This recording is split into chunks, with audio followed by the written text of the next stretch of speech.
James. Okay, I saw Jesus on the cross as he died. He was slowly lifted off the cross. And slowly his body was going away and turned into a white spirit. And as Jesus flew closer to heaven, that white spirit turned into a white, beautiful web, like spider web, but more like the structure of like a ice crystal, very. And then angels started flying all around it, and I could see what could have been either God or some archangel, tell him welcome, and that was the main. That was the main as you were praying. Wow. Seriously, I could see vivid images like in a video game, like in a movie. And yeah, that was the main one. What was the other one? The other one, I could see I saw a blind man wearing those dark glasses, and I controlled the image in my head. I made those glasses come off his head and I made his eyes come out of his eye sockets, and I put the eyes back in his skull, in his eye sockets, and he could see again. Amen. Seriously, that's another thing I saw. Amen. Vivid image, like a three-dimensional image. I could go around it, on top of it. Amen. I'm not making any of this. I believe you. I'm sorry, I missed it. Tell- Walked away. start Can over. you say it again? So I saw an image of a blind man wearing dark glasses, and I manipulated that image. I pulled the glasses off his eyes, and then I took his eyes out of his eye sockets, and I don't know, something happened to them, and I put them back, and he could see. Just now? Just like how you control a character, just like how you control a character in a video game. And the other main scene that I saw was Jesus was crucified on the cross. I didn't see the other two that were crucified to his left and right. It was just him, on top of the mountain, on top of the hill. And as he died, he was slowly lifted off the cross. And as he was lifted and flying to heaven, his body was withering away, but it was turning into a white spirit.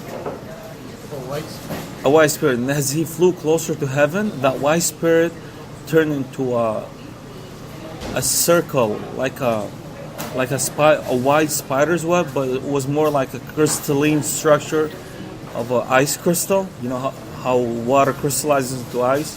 Like a flake, like an ice flake, snowflake. And as he got closer to heaven, white angels started flying around him, with wings. And this was all to the left side of the vision, and he was flying to the right. And at the end of the vision, I saw what could have been God or some archangel welcoming him to heaven. And that's what I saw. That's awesome. I saw other ones I forgot. That was the longest prayer you ever had. Look, my nose was scratching me, I didn't scratch it. My leg was scratching me, I didn't scratch it. My hands became numb from holding it, and I still held out. I swear. That was the longest prayer you ever been in. And my eyes were closed. So let's try to top it. Yeah, let's try to top it. Let's pray that the Lord brings that to your remembrance. Okay. Father, we ask that you would bring the other visions, if relevant, to Calvin's remembrance, Lord. We ask that you would help restore everything that you've given him to share with us. In Jesus' name, amen. Amen. I could see like a big bonfire. You seen it? Yeah, like a big bonfire. Like huge. And then I just hear crackling around it, and then just like huge, I could see like light like that through. Hey, that bag isn't free, man. Coming through. That's 5 cents, buddy. Like, Give me 5 cents, or I'll throw it away. It's my garbage. I'll chew it and spit it. Garbage too. Yeah, that's good. It's amazing to me how God gives people all these different gifts. yeah, like I could just see this huge fire just burning and like as he kept praying, the fire kept it was like giving oxygen to the fire. You know that fire you're talking about? I just closed my eyes and I saw about 10 heads, 10 people around And that bonfire. sometimes it comes, sometimes it doesn't. Sometimes it just depends on how deep, I feel like you go into the spirit. And as you grow through God, you'll start to notice the signs with God. Sometimes we look at things and we miss signs that God's giving us. It might even be the simplest things. During your daily task, maybe that red light you got stopped at, that might have stopped you from somebody running that, or just, 10 minutes being late could, cause you to meet somebody like him at Tim Hortons. You never know. It's just, just on, I don't know. Yeah, Nick, it's funny that Sue always talks. And Sue, I remember Sue saying that God cares just the same. She actually said God cares more about, like in comparison, opening the door maybe for like somebody just walking through the door, just simply holding the door open for them, compared to some large, I don't know, who knows what it is, maybe a sermon on a Sunday morning giving it to 500 people. That God actually cares so much about those little small things in the kingdom. Amen. Amen. Honoring and loving others. I mean, he said that what are the two greatest commandments? Love the Lord your God with all your heart, mind, soul, and strength. And love your brother as your neighbor as yourself. And so when we do that, then we're doing the kingdom business. And so we could preach to 5,000, but be rude to the person at the door. And then, be dishonoring. Yeah. And now we're walking in dishonor rather than walking in holiness and righteousness. And so many are going to say to him on that day, Lord, Lord, did we not prophesy in your name? Did we not cast out devils in your name? Did we not heal the sick in your name? And he's going to say, depart from me, you workers of iniquity, I never knew you. Or I never was intimate with you. That's what that means. We were never intimate. We never knew each other intimately. We may know about Jesus. We can go to church. We can know the Bible inside and out. We can even teach the Bible. We can start Bible schools. And we can enter into hell at the end of all of it, not even knowing the one we were talking about. That's sobering. And so I've been wrestling with that ever since the Lord started opening these gifts of healing and walking in the gift of healing. And it's so awesome that you pointed that out, Calvin, about I'd rather hear the eyes. listen to him, not Liz Cheney. Open the eyes.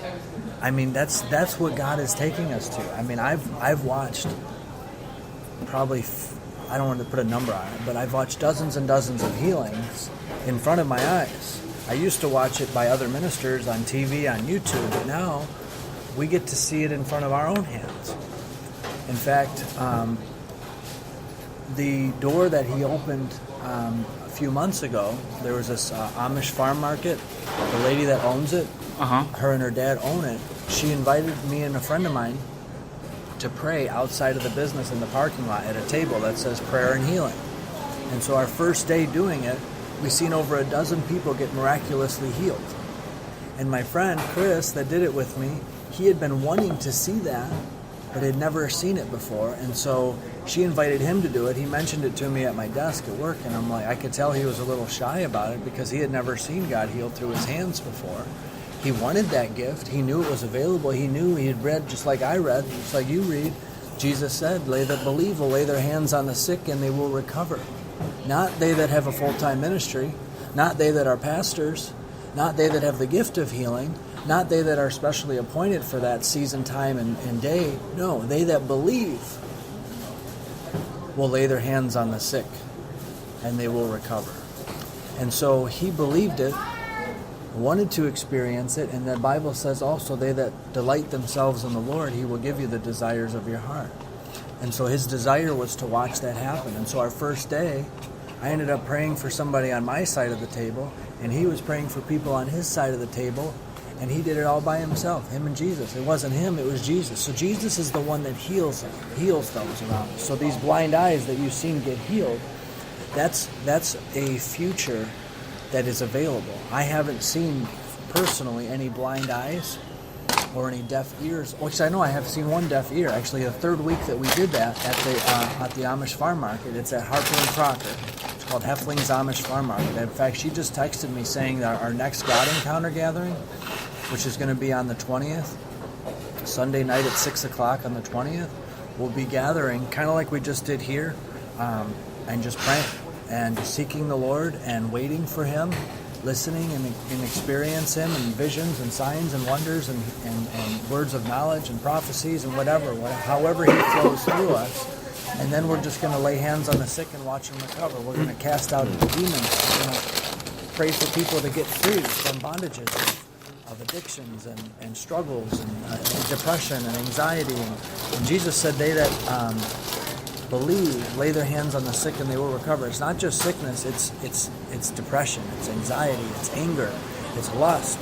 All these things that the enemy keeps us in bondage with, we have the ability to release the kingdom of heaven. Jesus said, go release the captives, set the captives free.